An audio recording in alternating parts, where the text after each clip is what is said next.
పితా పుత్ర పవిత్రాత్మ నామమున ఆమేన్. క్రీస్తునాథుని యందు ప్రేమైనటువంటి క్రైస్తవ సహోదరి సహోదరులారా, ఈనాడు మన యొక్క తిరుసభ సామాన్య కాలపు 24వ ఆదివారాన్ని కొనియాడుతూ ఉంది. కాబట్టి ఈనాడు మనకు పఠనాల యొక్క సారాంశం, దీనికి సంబంధించి కథలను, పాటలను మనం ఈ సమయంలో ధ్యానం చేద్దాం. ప్రియమైనటువంటి దేవుని బిడ్డలారా, ఈనాడు మంచి పఠనాలు మనము ఆలకించబోతున్నాం. ఎందుకంటే శ్రీసభ ఈరోజు 2వ పట్టణంలో చెబుతుంది, పునీత యాకోబు గారు అంటున్నారు, క్రియలు లేని విశ్వాసము నిర్జీవం. అంటే జీవము లేనటువంటిది నిర్జీవం. కాబట్టి మృతము అని అంటాం మనం. క్రియలు లేని విశ్వాసము వ్యర్థమే అని.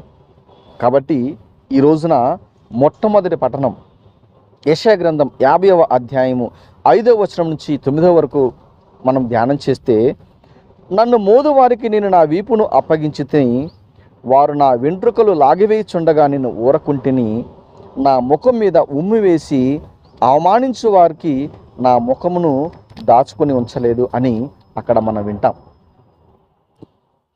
సువిశేషంలో మనం చూసినట్లయితే అక్కడ మార్కు సువార్త 8వ అధ్యాయము 27వ వచనం నుండి 35వ వచనం వరకు ధ్యానం చేస్తే, 8వ అధ్యాయం 31వ వచనంలో యేసుక్రీస్తు పలుకుతున్నాడు, మనుష్య కుమారుడు అనేక శ్రమలను అనుభవించి పెద్దలచే ప్రధానార్చకులచే నిరాకరింపబడి చంపబడి 3వ దినమున ఉత్థానమగుట అగత్యము అని ఆయన అంటున్నాడు.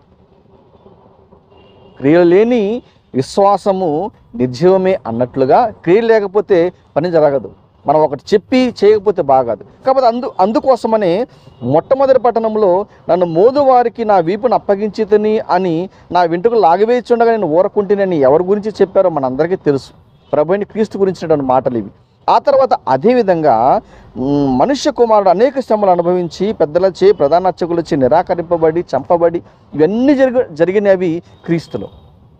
కాబట్టి క్రీస్తు గురించి ఈ రోజున మనం మాట్లాడుకుంటున్నాం. యెషయా ప్రవక్త ఎప్పుడో చెప్పాడు ఇలా ఉంటుంది పరిస్థితులు అని. అదేవిధంగా యేసుక్రీస్తుకు నిజ జీవితంలో ఇవి జరిగాయి.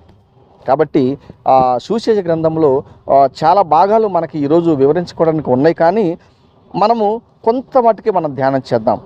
ఈ రోజున క్రీస్తు భగవానుడు తన శిష్యులను 2 ప్రశ్నలు అడుగుతున్నాడు. ఏమిటంటే, ప్రజలు నేను ఎవరినని భావిస్తున్నారు అని అడిగాడు. దానికి వాళ్ళ సమాధానం, స్నాపకుడకు యోహానని కొందరు, ఏలియాని కొందరు, లేకపోతే ప్రవక్తల్లో ఒక వ్యక్తి అని చెప్పేసానని అంటున్నారు. సరే, మరి మీరేమంటున్నారు? మీరేమనుకుంటున్నారంటే, తడబాటు పడకుండా పేతురు గారు ఏమంటున్నారంటే, నీవు క్రీస్తువు అంటున్నాడు. క్రీస్తువు అంటే అర్థం ఏమిటి? అభిషేక్తుడు అని. అభిషేక్తుడు అంటే అభిషేకించబడినవాడు, పైనుండి ఒకరి చేత అభిషేకించబడినవాడు. మనం రాజుల యొక్క అభిషేకాలు మనం చూస్తూ ఉన్నాం, గురువుల యొక్క అభిషేకాలు మనం చూస్తున్నాం. ఎవరో ఒకళ్ళు వాళ్ళని అభిషేకించాలి. గొప్పవాళ్ళు, పెద్దవాళ్ళు, పవిత్రాత్మక శక్తితో నింపబడిన వాళ్ళు అభిషేకించాలి. కాబట్టి ఈ రోజున క్రీస్తును కూడా ఒక వ్యక్తి అభిషేకించాడు. ఆయనే యెహోవా దేవుడు. ఆయన అభిషేకించి ఈ లోకానికి పంపించారు. ఈ యొక్క క్రీస్తు పూర్వం 740 సంవత్సరాల క్రితము యెషయా ప్రవక్త ప్రవచించాడు, కన్య గర్భమున ధరిస్తుంది, ఒక కుమారుణ్ణి కంటది అని. అది 2000 సంవత్సరం, అది క్రీస్తు శకంలో మొట్టమొదటి సంవత్సరమున అది నెరవేరింది. అంటే 740 సంవత్సరాలు ఒక వ్యక్తి కోసం ఎదురు చూశాడు. ఒక కన్యకు, ఆమెకు ఒక తల్లి కావాలి, ఆ తల్లి ద్వారా ఒక కుమారుడు కావాలని 740 సంవత్సరాలు అక్కడ నిరీక్షణ కాలం జరిగింది. కాబట్టి ప్రియమైనటువంటి దేవుని బిడ్డలారా, అవన్నీ కూడా నెరవేరుతూ వస్తూ ఉన్నాయి. కాబట్టి అది ఒక భాగం. అయితే ఈ రోజున మనము ధ్యానించవలసినటువంటి విషయం ఏమిటంటే, మీరు నన్ను ఎవరైనా భావిస్తున్నారంటే క్రీస్తు అని అన్నట్టు చెప్పారు.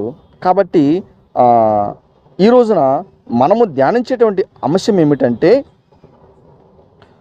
నీవు ఈ రోజున ప్రభువైన యేసుక్రీస్తు గురించి నీవేమనుకుంటున్నావు? వాళ్ళైతే క్రీస్తుని భావించారు, మెస్సయాన్ని భావించారు, రక్షకుడని భావించారు. ఈ రోజున క్రీస్తు గురించి నీవు ఏమని అనుకుంటున్నావు, ఆయన ఎవరిని అనుకుంటున్నావు అనేటువంటిది మనం గమనిస్తే, చాలా కాలం క్రితం ఇంగ్లాండు రాజు నివసించేటువంటి నివాస స్థలానికి జర్మనీ రాజు వచ్చారు. కొంచెం చూద్దామని, ఒకసారి రాజును పలకరించినట్లు ఉంటుందని చెప్పేసి జర్మనీ నుంచి ఒక రాజుగారు వచ్చారు.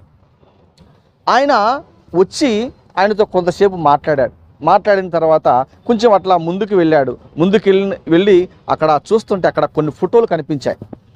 ఆయనకు కొన్ని ఫోటోలు కనిపించాయి. ఆ ఫోటోలు ఏమిటి అంటే, ఎవరెవరైతే ఇప్పటి వరకు ఈ ఇంగ్లాండ్ దేశాన్ని పరిపాలించారో ఆ రాజుల ఫోటోలు అన్నీ ఉన్నాయి. ఆ రాజు ఫోటోలకు పైన కిరీటాలు పెట్టి ఉన్నాయి, బంగారముతో తయారు చేయబడిన కిరీటాలు. దానికి వజ్రాలతోటి వాటి మధ్యలో పేర్చబడి ఉన్నాయి. బాగా విలువైనటువంటి ఖరీదైనటువంటి వజ్రాలు పెట్టుకునే వాళ్ళు మహారాజులుగా వాళ్ళ యొక్క ఫోటోలు ఉన్నాయి. అవి చూస్తున్నాడు. ఆహా, ఇది బాగుంది, చాలా ఖరీదై ఉంటుంది అన్ని గమనిస్తూ వస్తూ ఉన్నాడు. ఈ రాజు ఏ కాలంలో ఉన్నాడు, ఈ రాజు ఎన్ని సంవత్సరాలు పరిపాలించాడు, అట్లా చూసుకుంటూ వస్తూ ఉన్నాడు. వచ్చేసరికి చివర ఇంకొక రాజు ఫోటో ఉంది. ఆ రాజుకి ఏముందంటే ఒక శిలువ ఉంది. ఆ శిలువలో మేకులతో కొట్టబడింది అనే యొక్క దేహం. ఆ తలపైన అతనికి ముళ్ళ కిరీటం పెట్టబడింది. ఆ జర్మనీ రాజు చూశాడు. వెంటనే ఆ ఇంగ్లాండ్ రాజు గారిని పిలిచి, ఇదిగో వీరందరి కిరీటాలు బాగానే ఉన్నాయి, వీళ్ళందరూ మనుషులుగా బాగానే ఉన్నారు, కానీ ఈయనేం చేశాడు, ఈయనకి ఇంత కఠినమైనటువంటి శిక్ష, ఘోరమైనటువంటి శిక్ష చేశారు, ఈయన యొక్క శిలువలతో మేకులతో బంధింపబడి ఉంది, తలకేంటో వెరైటీగా ముండ్ల కిరీటం పెట్టబడి ఉంది, ఇదేమిటి అని చెప్పి ఆయన ఆశ్చర్యంతో అడిగాడు. వీళ్ళకేమో బంగారు కిరీటాలు ఉన్నాయి, మరి ఈయనకేమో ముళ్ళ కిరీటం ఉంది, మధ్యలో మేకులు కొట్టి అతన్ని సిలువకు కొట్టబడి ఉంది, ఏమిటి, ఇతనెవరు, ఇతను చేసినటువంటి ఘోరం ఏంటి, ఆ యొక్క కిరీటం ఏంటి అని చెప్పేసి అడిగినప్పుడు ఆ యొక్క ఇంగ్లాండ్ రాజు చెప్పాడు ఏమిటంటే, మా అందరి తలల మీద ఇలాంటి బంగారు కిరీటాలు ఉన్నాయి అంటే కారణము ఈ రోజున ఆ ముళ్ళ కిరీటం పెట్టుకున్నటువంటి రాజే కారణం అని చెప్పేసి అని అన్నాడు. ఆ ముళ్ళ కిరీటం పెట్టుకున్నటువంటి రాజే మాకు కారణం. ఏమిటయ్యా ఆ రాజు గురించి ప్రత్యేకత ఏం చేశాడు ఏంటి అంటే, అప్పుడు యేసుక్రీస్తు గురించి ఆ యొక్క ఇంగ్లాండ్ రాజు గారు పూసగుచ్చినట్లుగా ఆయనకు చెప్పారు. ఆయన చెప్పినప్పుడు ఆయన ఎంతో విశ్వసించి, ఆహా, ఇలాంటి దేవుడా, ఇలాంటి మంచి వ్యక్తి క్రీస్తు ప్రభు అని ఆయనను తన హృదయంలో దాచిపెట్టుకొని తన దేశానికి వెళ్ళాడట. కాబట్టి ఆయన అంటున్నాడు, ఆ యేసు క్రీస్తు ప్రభు నా హృదయేశ్వరుడు అంటున్నారు. రెండవదిగా, కాన్స్టంటైన్ రాజు మనందరికీ తెలుసు. ఆయన రోమా సామ్రాజ్యాన్ని పరిపాలించినటువంటి వ్యక్తి.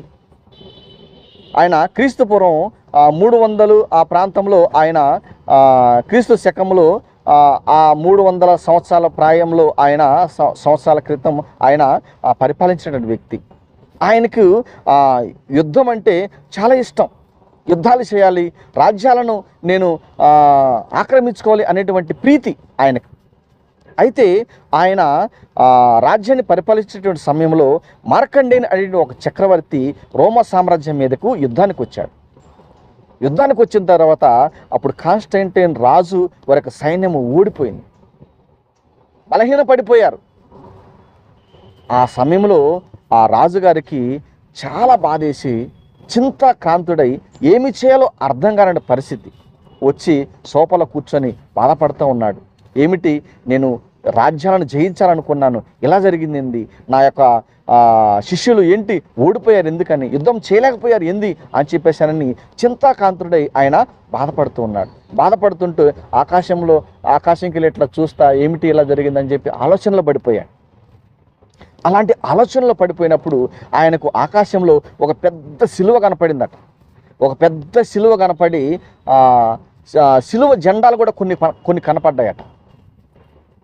అక్కడ ఒక మాట రాయబడి ఉందట, ఇదిగో ఈ సిలువను ఎత్తుకొని, ఈ సిలువ జెండాలను తీసుకొని నీవు యుద్ధానికి వెళ్ళు, నీవు విజయాన్ని పొందుతావు అని చెప్పి అక్కడ రాయబడి ఉందట. చూశాడు ఆయన, చూసి గమనించి కొంచెం ధైర్యం తెచ్చుకొని ఆ దేశంలో ఉన్నటువంటి గారడి వారిని, తర్వాత శకునగాండ్రను, మాంత్రికులను అందరూ కూడా పిలిచి ఏమిటి, నాకు ఇక్కడ ఆకాశంలో ఒక సిలువ లాంటిది కనపడింది, ఆ సిలువ జెండాలను తీసుకొని పోతే నీకు విజయం సమకూర్చుదని కనపడ్డది అని చెప్పేసి ఆయన అడిగినప్పుడు వాళ్ళు అన్నారు, ఇదంతా అపశకునం అండి, ఇలాంటి జరిగే కాదు, ఏమి కాదు, ఇవన్నీ కూడా అపశకనానికి సంబంధించినవి అని చెప్పేసి వాళ్ళు చెప్పారు. చెప్పగానే రాజుగారు మళ్ళా చింతాకాంతుడైపోయి బాధపడుతూ ఏమి చేయాలో అర్థం కాక మరలా అదేవిధంగా దీనంగా కూర్చొని ఉన్నాడు. దీనంగా కూర్చుంటే మరలా ఆయనకు మరొక దర్శనం. ఆ దర్శనంలో మరలా అదే శిలువ కనపడి, అదే శిలువ జెండాలు కనపడి, నీవు ఈ యొక్క జెండాలతోటి నీవు యుద్ధానికి వెళ్ళు, నీవు విజయాన్ని సమకూర్చుతాను అని చెప్పేసి అని రాయబడటం కనపడేలకే మరలా ధైర్యం తెచ్చుకొని తన సైన్యాన్ని సిద్ధం చేసి ఆయన యుద్ధానికి వెళ్ళాడు. యుద్ధానికి వెళ్ళినప్పుడు అక్కడ ఏం జరిగింది తెలుసా? సంతోషంగా ఈ యొక్క కాన్స్టాంటైన్ రాజు వారి యొక్క సైన్యము వాళ్ళని, శత్రువులను ఓడించారు. ఓడించి శిలువ విజయంతో వాళ్ళు తిరిగి వచ్చారు. కాబట్టి అలాంటి పండుగను మనము నిన్నటి రోజున, శనివారం రోజున జరుపుకున్నాం, శిలువ విజయోత్సవం. ఇట్లా దీని గురించి ఆ పండుగను ఏర్పాటు చేసి ఉండవచ్చు నాకు తెలిసి. కాబట్టి మనము ఆ విధంగా దేవుని యొక్క శిలువ జెండాలను పట్టుకొని ఆయన వెళ్ళినప్పుడు ఆయన విజయాన్ని సమకూర్చాడు. కాబట్టి ఆ నిజమైనటువంటి క్రీస్తే నా రక్షకుడు అని ఆయన మారు మనసు పొంది బాప్తిసం తీసుకొని ఒక క్రైస్తవుడిగా జీవించి క్రైస్తవులకు అక్కడ కొన్ని రాయితీలు ప్రకటించాడు రోమా సామ్రాజ్యంలో. అప్పటి నుంచి క్రైస్తవులు చాలా స్వేచ్ఛగా, స్వతంత్రులుగా, శాంతియుతంగా వాళ్ళు జీవించారు. కాబట్టి రాజులు అలా అనుకున్నారు. ఈ రోజున క్రీస్తు గురించి నీవి ఏమనుకుంటున్నావు? బైబిల్ గ్రంథంలో మనం చూసినట్లయితే దావీదు మహారాజు 2వ సమూయేలు గ్రంథం 22వ అధ్యాయము 2-3 వచనాలు అంటాడు, ప్రభువు నాకు దుర్గము, శిల, రక్షణము, అతడే నాకు దుర్గము, కనుక నేను అతనిని దాపుసొచ్చేదను, అతడే నా డాలు, నా ప్రాపు, నన్ను కాచి కాపాడు రక్షణ దుర్గము అని అంటున్నాడు దావీదు మహారాజు గారు. తర్వాత యెషయా ప్రవక్త అంటున్నాడు 49వ అధ్యాయం 5వ వచనంలో, ప్రభు వాక్కు కీర్తిని దయచేసెను, నా బలమునకు కారకుడు అతడే అని అంటున్నాడు యెషయా ప్రవక్త. ఇంకా చూసినట్లయితే హబక్కుకు ప్రవక్త గారు 3వ అధ్యాయం 19వ వచనంలో అంటున్నాడు, సర్వోన్నతుడైన ప్రభు నాకు బలమునొసగును, నా పాదములకు జింక కాళ్లకు వలె లాఘవమును ఒసగి నేను కొండలపై నడుచునట్లు చేయును అని హబక్కుకు గారు ప్రవక్త అంటున్నాడు. ఆ తర్వాత పౌలు గారు అంటున్నాడు 2వ తిమోతికి రాసిన లేఖ 4వ అధ్యాయము 17-18 వచనాల్లో, ప్రభువు నాకు తోడు నిలచి శక్తిని ఒసగెను, అతడు అన్ని కీడుల నుండి నన్ను కాపాడి తన పరలోక రాజ్యంలోనికి సురక్షితముగా చేర్చుకొనును, ఆయనకు సర్వదా మహిమ కలుగునుగాక, ఆమేన్ అని ఆయన అంటున్నాడు. ఒక్కొక్కళ్ళు ఒక్కొక్క విధంగా తన యొక్క ప్రభువులను, తన క్రీస్తుని వర్ణించుకున్నారు. ఈ రోజున నీవు దేవుణ్ణి ఎలా నిర్ణయించుకుంటున్నావు? క్రీస్తు ప్రభువుని ఏమని అనుకుంటున్నావు? గమనించుకో, ఒక ప్రశ్న వేసుకో. చివరిగా 1వ తిమోతి 2వ అధ్యాయం 5వ వచనంలో, దేవుడు ఒక్కడే, దేవుణ్ణి మనుషులను ఒకచోట చేర్చు మధ్యవర్తియు ఒక్కడే, ఆయనే మనుష్యుడైనటువంటి క్రీస్తు యేసు. క్రీస్తు యేసు ఏం చేస్తున్నాడు తెలుసా? దేవుణ్ణి మనుషులను చేర్చేటువంటి ప్రయత్నం చేస్తున్నాడు. ఆయన నిన్ను నన్ను ఒక చోట చేర్చి, దేవుణ్ణి అదేవిధంగా మనుషులను ఒక చోట చేర్చి, ఈ ప్రజలందరినీ దేవుణ్ణి ఒక చోట చేర్చి మనందరికీ కూడా ఆయన పరలోక భాగ్యం ఇవ్వటానికి ప్రయత్నం చేశాడు ఆయన. అలాంటి ప్రయత్నంలో చాలామంది ఈ రోజున రక్షణ పొందుకొని దేవుని హృదయంలో చేర్చుకొని చాలామంది సంతోషంగా జీవించారు. ఆ ప్రయత్నం చేసి ఆయన తన యొక్క జీవితాన్ని కూడా మరణించేంత వరకు కూడా ఆయన తన యొక్క జీవితాన్ని మన కోసమే ఆయన జీవించారు, పోరాడాడు. ఈరోజు నా క్రీస్తు కోసం నువ్వేం చేయగలుగుతున్నావు? క్రీస్తు కోసం నువ్వు ఏమి చేస్తావు? క్రీస్తుని ఏమని అనుకుంటున్నావో నీవు ఈ రోజున ఆలోచించుకొని ఆ విధంగా జీవించడానికి ప్రయత్నం చేయడానికి దేవుని యొక్క శక్తిని, బలమును దయచేయమని ఆ భగవంతుణ్ణి వేడుకుందాం. పిత, పుత్ర, పవిత్రాత్మ నామమున ఆమేన్.